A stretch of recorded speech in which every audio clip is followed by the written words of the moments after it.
अगर आप पीसीओडी से परेशान हैं तो कुछ टिप्स इस वीडियो में मैं आपके साथ शेयर करता हूं। ट्राई करिए, हो सकता है आपके लिए हेल्पफुल रहे। नमस्कार, मेरा नाम है डॉक्टर विवेक जोशी और आप सभी का मेरे यूट्यूब चैनल में बहुत बहुत स्वागत है। देखिए, पीसीओडी या पीसीओएस जो भी नाम से आप इसको बुला लीजिए, इस प्रॉब्लम में बहुत इंपॉर्टेंट है आपका ब्लड शुगर लेवल कंट्रोल होना, स्पेशली इंसुलिन स्पाइक्स नहीं होने चाहिए। इंसुलिन स्पाइक कब होता है, कब हमारी बॉडी में एकदम से इंसुलिन बढ़ता है? ये बढ़ता है अगर आपने मीठा खाया या कार्बोहाइड्रेट वाला खाना खाया, बहुत सारा चावल खाया है आपने, या फिर कोई भी ऐसा खाना जो कार्बोहाइड्रेट में रिच होता है, बहुत ज़्यादा कार्बोहाइड्रेट हो, जैसे आपने बहुत सारी रोटियां खाई है, पराठे खाए हैं, ऐसी चीज़ों से अगर आप ये खा रहे हैं, इससे क्या होता है, आपका इंसुलिन लेवल स्पाइक होगा। और हाँ, जो भी मीठी चीज़ें होती हैं वो तो आपके इंसुलिन को बहुत ज़्यादा स्पाइक करेंगी ही करेंगी, चाहे वो गुड़ हो, चाहे वो हनी हो यानी कि शहद हो। तो इन चीज़ों का आपको ध्यान रखना है, ये सारी चीज़ें आपको नहीं खानी है। इसलिए आयुर्वेद कहता है अगर आपको ये परेशानी है पीसीओडी या पीसीओएस की, तो आप कफा डाइट फॉलो करें। कफज आहार विहार आपको नहीं करना है, तो यानी कि ऐसी डाइट जो कफ को बैलेंस करे, ऐसी डाइट आपको फॉलो करनी है। ये मेरी वेबसाइट पर है, मैं इसका लिंक नीचे डाल दूंगा, आप सीधे क्लिक करके उसमें देख लीजिए। उसमें लिखा हुआ है क्या आपको खाना है, क्या नहीं खाना है।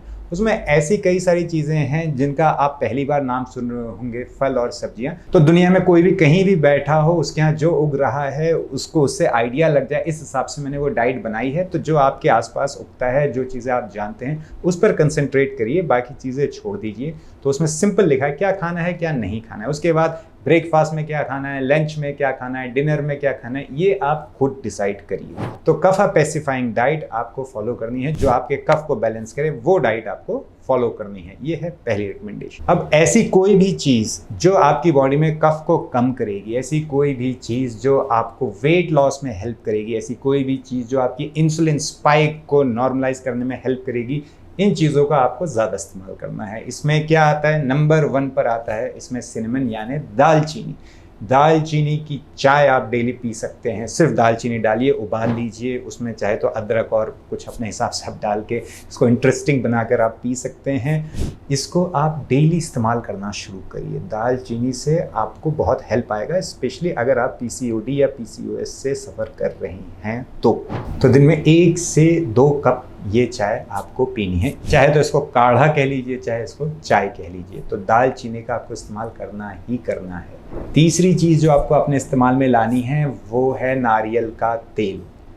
बाकी तेल कम से कम इस्तेमाल करेंगे, अगर कोई तेल इस्तेमाल करेंगे तो वो नारियल का तेल है।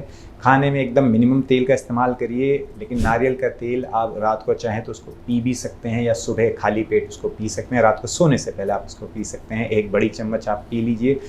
नारियल का तेल क्या करता है, एक तो आपको हार्मोन बैलेंसिंग में हेल्प करेगा क्योंकि उसके अंदर गुड फैट है। तो ऐसा भी नहीं होगा कि आपकी डाइट से पूरा फैट ही खत्म हो गया है। नारियल के तेल के थ्रू आप वेजिटेबल ऑयल अपनी बॉडी को दोगे, ये ऑयल आपका इन्फ्लेमेशन रोकेगा, बॉडी के अंदर जो इन्फ्लेमेशन हो रही है उसको रोकेगा, आपकी बॉडी में मीडियम चेन ट्राइग्लिसराइड्स का लेवल नॉर्मल रखेगा, आपके हार्मोन्स को बैलेंस करेगा, एंटीऑक्सीडेंट्स आपको बहुत सारे देगा, डाइजेशन में हेल्प करेगा, और सबसे बड़ी बात इंसुलिन रेजिस्टेंस में हेल्प करेगा। इंसुलिन रेजिस्टेंस को बैलेंस करेगा कि इंसुलिन आपका स्पाइक ना हो। तो इन सब में काम करेगा नारियल का तेल। तो अगर आपको तेल इस्तेमाल करना है तो नारियल का तेल ही इस्तेमाल करिए। और आपको क्या करना है, आप जो पुदीना है उसका इस्तेमाल करना थोड़ा सा शुरू करिए। उसकी आप चाय पी सकते हैं, उसको आप खाने में इस्तेमाल कर सकते हैं। तो पुदीने का आपको इस्तेमाल थोड़ा सा बढ़ाना है, ये भी आपकी हेल्प करेगा।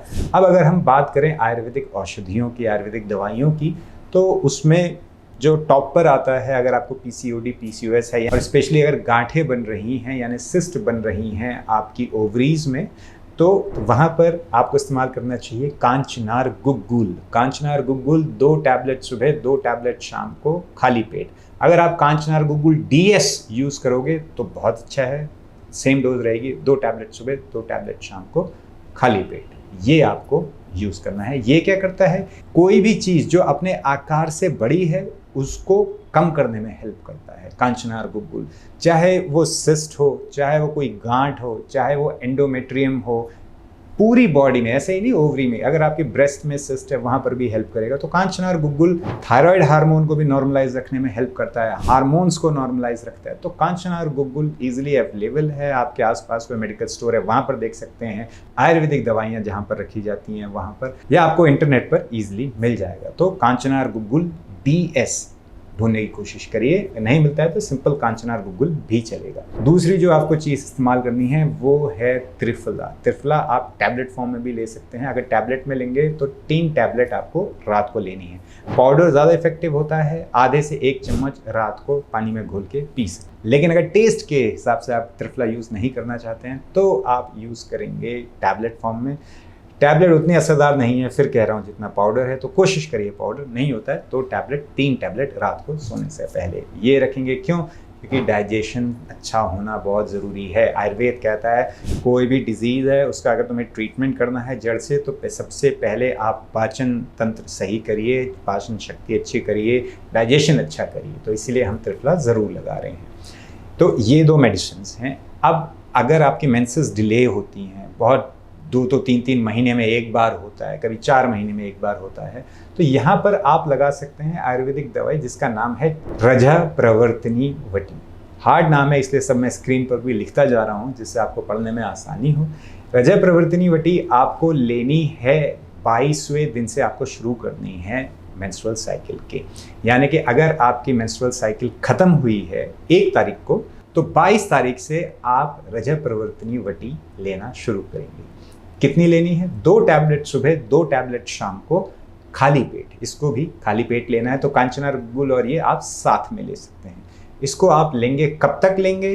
जब तक मेंस्ट्रुअल साइकिल दोबारा शुरू नहीं हो जाती। जैसे ही आपकी मेंस्ट्रुअल साइकिल शुरू हो जाएगी इसको आप बंद कर देंगे। उसके बाद जब मेंस्ट्रुअल साइकिल ख़त्म होगी वहाँ से फिर आप 22 दिन गिनेंगे और फिर से आप रजा प्रवर्तनी वटी लेंगे। तो ऐसे करके आपको 3 मेंस्ट्रुअल साइकिल तक रजा प्रवर्तनी वटी लेनी है। रजा प्रवर्तनी वटी जैसे नाम है, रजा यानी कि जो मेंस्ट्रुअल ब्लड है, प्रवर्तनी यानी जो मेंस्ट्रुअल ब्लड को लाने में हेल्प करे, वटी यानी टैबलेट, यानी ऐसी टैबलेट जो आपको जो रज है यानी कि जो मेंस्ट्रुअल ब्लीडिंग है उसको लाने में हेल्प करे, उसका नाम है रजा प्रवर्तनी वटी। बहुत पुराना आयुर्वेदिक फार्मूला है, सदियों से इस्तेमाल हो रहा है, कई हज़ार सालों से इस्तेमाल हो रहा है। तो आप इसको ट्राई करके देख सकते हैं। लेकिन इन सब के साथ साथ आपको एक्सरसाइज भी जोड़नी होगी। आप योग देखिए नेट पर कि PCOD के लिए स्पेसिफिक योगा आसन क्या होते हैं, उसको आपको डेली करना है, बहुत ज़रूरी है। देखिए एक्सरसाइज से क्या होता है, आपका स्ट्रेस लेवल कम होता है और आपका हार्मोनल जो फ्लो है वो बेटर होता है, आपका ब्लड सर्कुलेशन बेटर होता है। बहुत सारे फ़ायदे हैं एक्सरसाइजेस करने के, योग करने के तो फिर और ज़्यादा फ़ायदे हैं। मेंटल स्ट्रेस में बहुत अच्छा इफेक्ट देता है, हेल्प करता है रिड्यूस करने के लिए, आपको एनर्जी देता है। तो इसीलिए ये करना बहुत बहुत ज़रूरी है। अगर आप योग बिल्कुल नहीं करना चाहते हैं तब आप कोई भी और एक्सरसाइज करिए, लेकिन आपको एक्सरसाइज करना बहुत ज़रूरी है।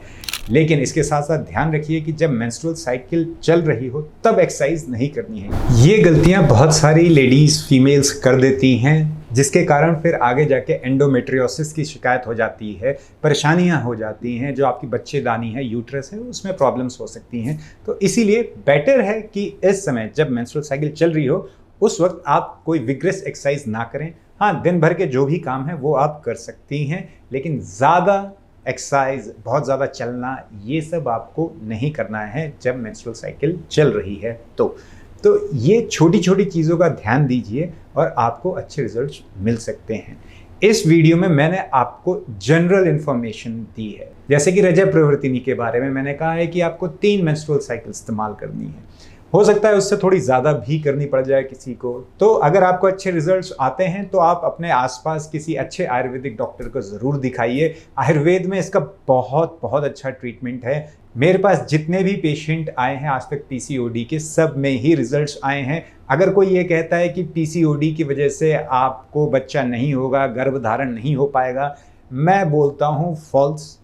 मैं कहता हूँ मैंने अपने प्रैक्टिस में आज तक एक भी फेल नहीं देखा है। मैं ऑनलाइन कंसल्टेशन नहीं लेता हूँ, ना मैं आपको प्रमोट कर रहा हूँ कि आप मेरे पास आओ।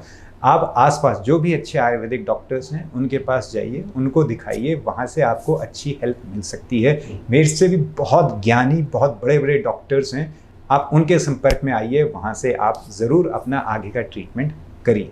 आयुर्वेद आपकी मदद करेगा ही करेगा, तो ज़रूर आयुर्वेद को अपनाएं, ट्रीटमेंट लें, इससे आपको हेल्प मिलेगी। जो छोटी मोटी जानकारियाँ थी मैंने आपको इस वीडियो के माध्यम से देने की कोशिश की है। अगर आपको मेरा एफर्ट पसंद आता है तो इस चैनल को सब्सक्राइब करना ना भूलें। मिलते हैं अगली वीडियो में एक बड़ी मुस्कुराहट के साथ। तब तक के लिए हंसते रहिए, मुस्कुराते रहिए।